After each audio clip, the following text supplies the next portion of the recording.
Orchha road थाना police ने हथना ग्राम में कार्रवाई करते हुए एक एर्टिगा गाड़ी समेत अन्य गाड़ियों को जब्त किया, जिसमें काफ़ी मात्रा में सिलाई मशीनें जब्त की गई, जिसमें आलोक चतुर्वेदी विधायक छतरपुर के नाम के पोस्टर भी मिले, जिस पर बीजेपी प्रत्याशी ललिता यादव ने अपनी प्रतिक्रिया देते हुए कहा कि विधायक जी ने प्रलोभन देकर आचार संहिता का उल्लंघन किया है, जिसकी शिकायत निर्वाचन आयोग से की व कार्रवाई की मांग की।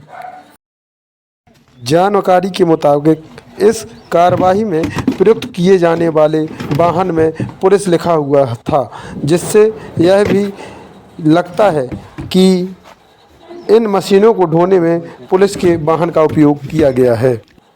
भेजा किसने आपको? पज्जन चाचा जी ने। आपका जो विधायक तो आपका रजिस्ट्रेशन है आपकी फर्म का?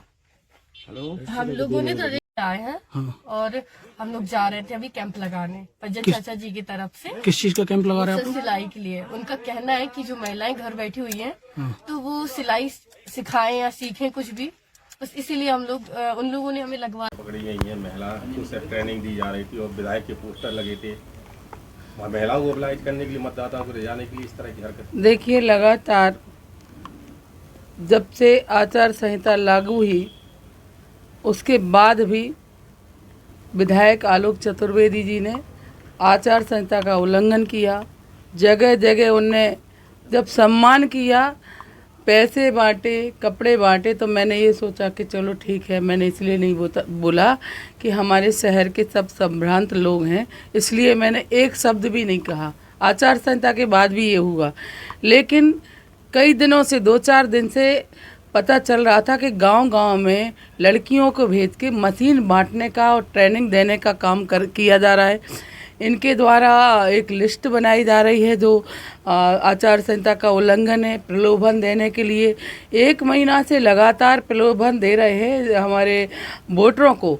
मैं कहना चाहती हूँ कि छतरपुर विधायक इतने घबराए हुए हैं। ये लोकतंत्र है, ये प्रजातंत्र है। सामने आकर के चुनाव लड़ना चाहिए, जनता के अदालत में जाना चाहिए।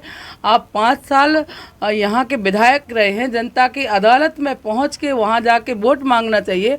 आप लगातार ये काम कर रहे हैं, आचार संहिता का उल्लंघन करना, लड़कियों को भेजकर और साड़ियाँ भेजना, सामान भेजना, ये आचार संहिता का उल्लंघन है।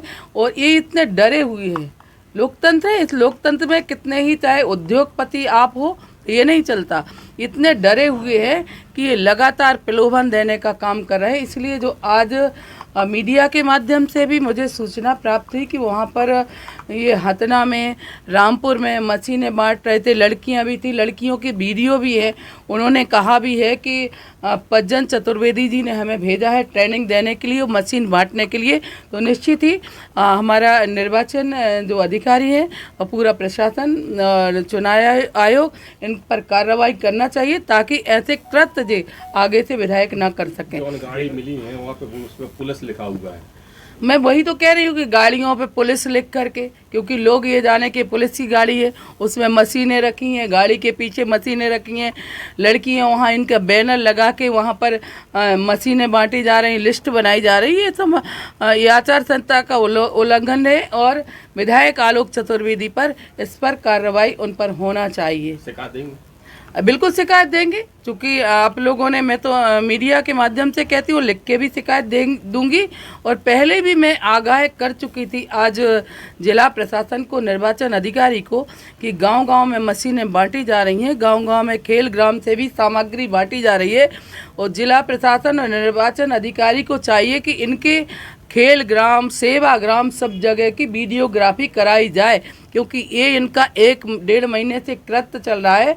मैं फिर कह रही हूँ कि मैंने इसलिए बीच में नहीं बोला। आचार संहिता के बाद इनने 4 सभाएं की, वहाँ पर कपड़े बांटे, पैसे बांटे, तो ये उल्लंघन नहीं करना चाहिए। प्रजातंत्र है, लोकतंत्र है, आपको सामने आना चाहिए। विधायक जी, आप इतने मत डरो, ये ज़रूरी है कि चुनाव आपको हारना ही है। भारतीय जनता पार्टी है, हमने विकास किया है, काम किया है। 5 साल आपने कुछ नहीं किया, आप सम्मान भी कर रहे हैं और ये मशीनें बांटने का काम कर रहे हैं। बहनों को हमारी भारतीय जनता पार्टी ने सब कुछ दिया है, आपकी मशीन में कुछ नहीं होता, लेकिन आपने जो आचार संहिता का उल्लंघन किया है, निर्वाचन आयोग को इन पर कार्रवाई करना चाहिए।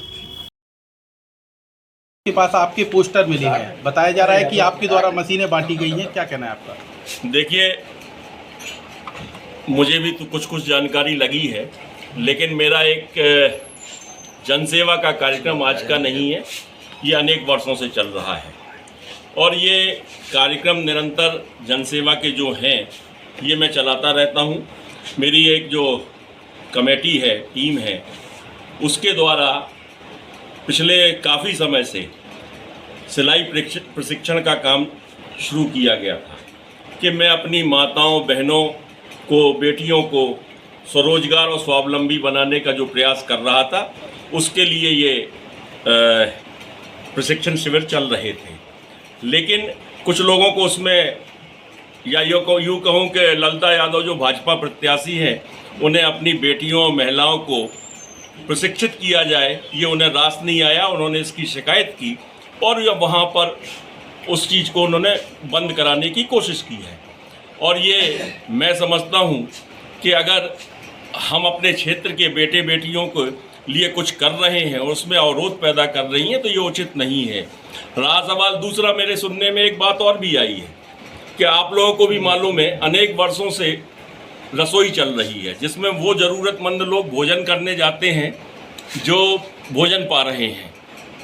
वो परेशान लोग जाते हैं जिन्हें इस महंगाई के दौर में एक वक्त की रोटी भी नसीब नहीं होती है। वो लोग उसकी भी शिकायत की है। चुनाव आचार संहिता का मतलब ये नहीं है। अभी दूसरी बात ये कहूँ तो मैं तो अभी प्रत्याशी घोषित भी नहीं हुआ हूँ। रहा सवाल भाजपा प्रत्याशी या ललिता यादव जी का कहना है कि मैं डरा हुआ हूँ, मैं भय है मुझको, तो मैं रत्ती भर भयभीत नहीं हूँ, ना डरा हुआ हूँ। मैंने 5 साल काम किया है, जनता के बीच में रह के काम किया है। ये तो अभी निकल के बाहर आई हैं, महीने 2 महीने पहले। अब जनता के बीच में इनको जाना है, इनको काम करना है। मेरे काम तो आज नहीं, जो ये कर रहे हैं जिस चीज़ की शिकायत, ये 5 साल से निरंतर काम चल रहे हैं। और मैंने हर क्षेत्र में अपने, चाहे बेटे हों, चाहे बेटियां हों, चाहे माताएं हों, चाहे बहनें हों, चाहे ज़रूरतमंद हों, चाहे जो भी हैं, हर क्षेत्र में मैंने काम किया है और मैं काम कर रहा हूं और आगे भी करता रहूंगा। चुनाव अपनी जगह है।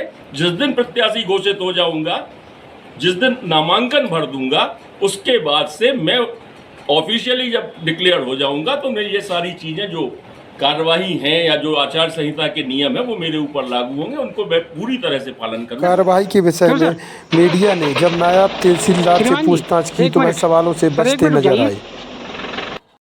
लगातार खबरें देखने के लिए हमारे चैनल @News Chhatarpur को सब्सक्राइब करें और बेल आइकन दबाना ना भूलें।